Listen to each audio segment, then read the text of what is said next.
Churches are supposed to be good, right? Well, I guess not all of them. Here are the top 5 scary churches that are hiding dark secrets. Number 5 on this list is Hallstatt Karner. Hallstatt Karner is one weird church, man, let me tell you. I'm all about unique and cool decorations, but human body parts?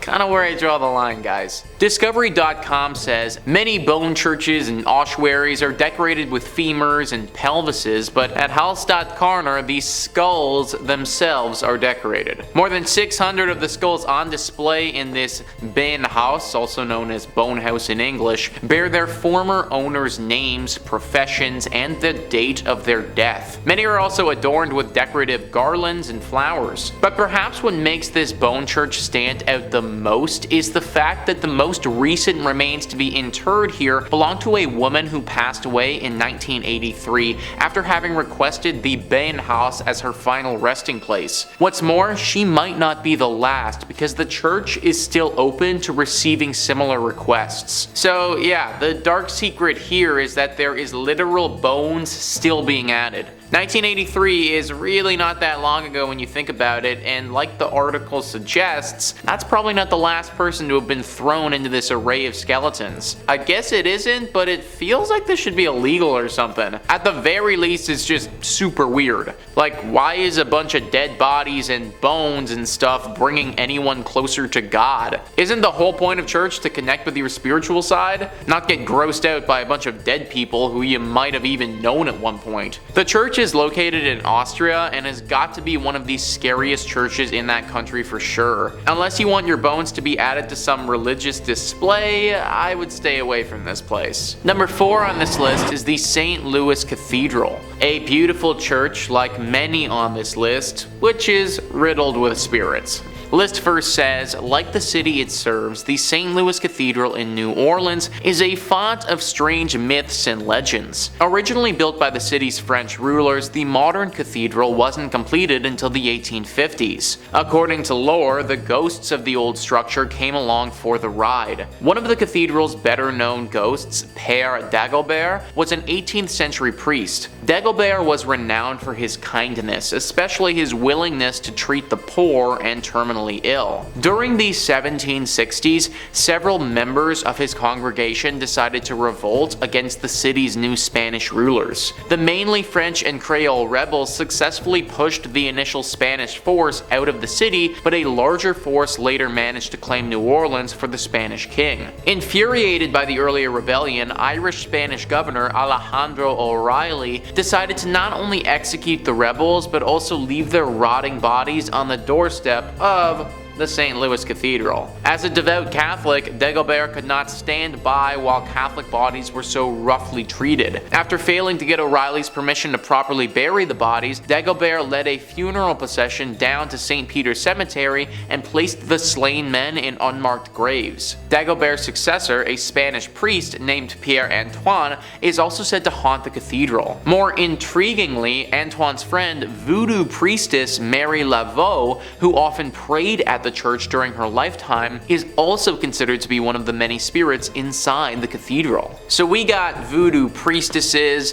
unmarked haunted graves, multiple spirits of bodies that were buried improperly. This church is just one big mess. Many people think that there are also a bunch of other secrets that this place has that we don't know about. Like this was a spot for a secret society hundreds of years ago who performed some very questionable rituals, and that's why this place is as haunted as it is. Whatever really happened here, we know it was dark and we know that it left its mark. Number 3 on this list is Egg Hill Church. This church was home to one of the worst tragedies a church has ever been host to. I've never been a real churchgoer myself, but from my understanding, love, life, spirituality, all of this is supposed to be in the air when you go, and the whole reason for doing so. Death and hate and violence, that's all supposed to be left at the door. Pennsylvania's Egg Hill Church didn't quite do that. Instead, they invited death into the church on one particular Halloween night. Many years ago, the whole community gathered into the church on Halloween. The priest passed around bread and wine as is customary, but this bread and wine was a little off. In fact, it was very off. So off that everyone who had it died. It was poisoned. It's unknown whether the town had collectively decided to end their lives together that night or if this was all the priests doing, but either way, tens to hundreds of people's bodies lay lifeless on the ground when it was all said and done. Now, what are we left with? Well, the ghosts of all of these people, obviously. Even worse than that, the spirit of this evil priest still lingers here too, and apparently, he isn't done with the living. He's said to be very dangerous and wants to drag visitors down with him and take their life. This whole story is pretty much as dark as you can get, and it's no wonder the place is totally messed up today. Number 2 on this list is St. Nicholas Church. Hey, it's me. It just so happens that my church is haunted by a dozen spirits. Great. List first says St. Nicholas Church is practically haunted by default. That's because the village of Pluckley, its home, is reputably the most haunted locale in all of England. The Kent village is home to the Watercress woman, who occupies the Pinnock Bridge, and to the ghost of a schoolmaster who committed suicide in front of his pupils. According to a conservative estimate, Pluckley contains no fewer than 12 active spirits. The church itself is said to be the home of both the beautiful ghost of Lady Daring and the Lady in Red, a ghost who searches the adjacent churchyard for her lost baby. The ghost of a former miller who worked in the area is also said to haunt the churchyard in search of a long-lost love. Also, the ghost of a monk at nearby Greystone's house is also said to be seen during the night. Finally, visitors to St. Nicholas have reported seeing lights in the church's windows when no one was inside. So we have another church with just a plethora of horrible things. Someone taking their own life, a missing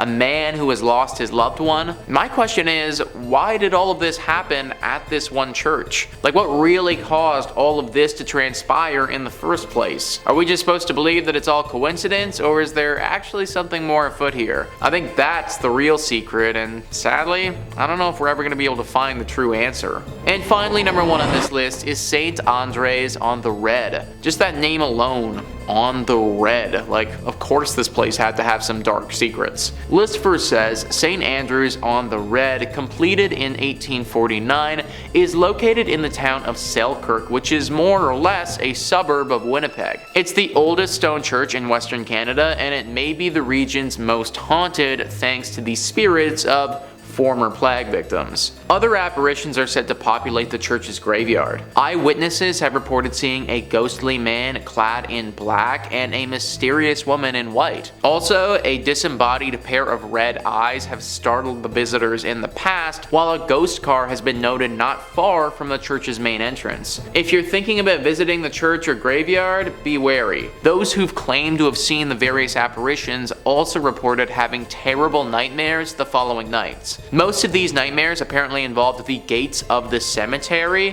which rattle even though no hands are seen shaking them. Some people can't shake these nightmares either. The occasional individual will have these persist for months or even years. I'm sure that the architecture and natural beauty is nice and all, but I'm not trying to risk nightmares for a year to see it. I do wonder what happened to those gates though. Is it some weird thing with the wind that's causing it, or is it what people suggest, some type of ghostly intervention? I tend to think some sort of spirit has to be involved, considering the thing with the nightmares happens as well, but you gotta wonder who. Sometimes I really do think that being a paranormal investigator would be awesome, because you could get to the bottom of these things, but then again, that's a pretty unforgiving profession. But there you have it, folks. That is our list of the top 5 scary churches that are hiding dark secrets. Please let me know in the comments down below what you thought about this list and some other scary churches that you guys know about. Also, please hit the like and subscribe button. Thank you so much for watching. I've been your host, Nicholas Playlog, and I will catch you next time.